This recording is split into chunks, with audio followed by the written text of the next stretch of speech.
I was an unwanted child. I grew up with a total lack of love.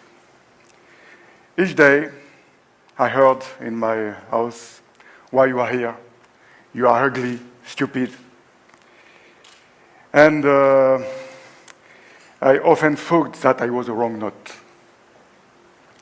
For me, school greatly contributed to this belief. Very often at school, when our inadequacies are penalized, we don't consider ourselves with kindness. We judge ourselves with disdain. School, through comparison, has taught us to mislove ourselves. Competition is not a healthy way of stimulating us. It is war in disguise. How many of us, believing they are inadequate, feel guilty and have a poor consideration of themselves? How many have been destroyed by their quest for perfection? As for those who are still standing up, they spend their lives trying to prove that they have a little value. No wonder that there is such hunger around us. Hunger, not hunger. What is my worth? What is my worth? Do I count? Am I important? School should give us the answer to these questions. Education should help us to build in the heart of every child the sweet certainty that is a worthy person and that the other's value is priceless. I remain convinced that the best way to build peace and to overcome poverty is to teach everyone that they are worthy to themselves and worthy to others. This worthiness gives us no power. It just reveals our capacity to put our strengths to the service of humanity. As for myself, I decided to create the Caravan of Love in order to spread peace. We travel the world to meet its populations and declare our friendship, share our music, share hugs, and film these encounters. This may seem absurd to you, but it is no less absurd than to invite them with tanks and guns. The next trip will be in Tibet. If you want to come, bienvenue.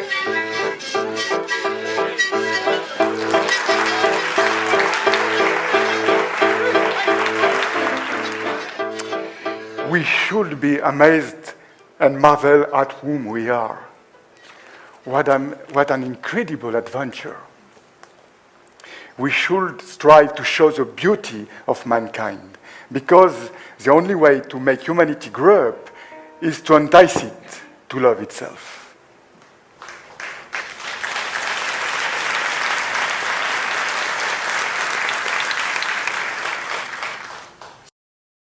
Sometimes, certain people idealize those who have an exceptional life. Such an attitude can prove to be dangerous, as it nourishes a cult of perfection. In my case, there is nothing to idealize. I've had my share of silly, unconscious behavior. During that period of my youth, I hurt several persons with my way of life. Even after having been forgiven, I nevertheless carry deep within myself an acute suffering due to my lack of discernment. To forgive oneself is extremely difficult. For sure, in this time, I was so afraid that life might leave me behind. One of the biggest clues which helped me to find peace is when I realized that to understand the messages of the wrong notes of life, I had to accept them with affection. Yes, it is important to be thankful as soon as we are ready, and the sooner the better. Gratitude gives us freedom and enables wrong notes to intensify the melody of our life. This is, in fact, what the greatest composers teach us. Their music tells us how our history is composed of joy and agony. Can you imagine a masterpiece of Mozart that ends at the first dissonance? The composer would then write a double bar and mention underneath, cry and sulk. It will make no sense. How beautiful it is to hear the musician gradually bring the wrong note to harmonic resolution.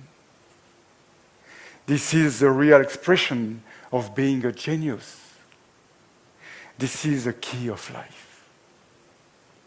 For sure, the adventure of life is all about magnifying the wrong notes. Here lies the real purpose of life. Wrong notes teach us love.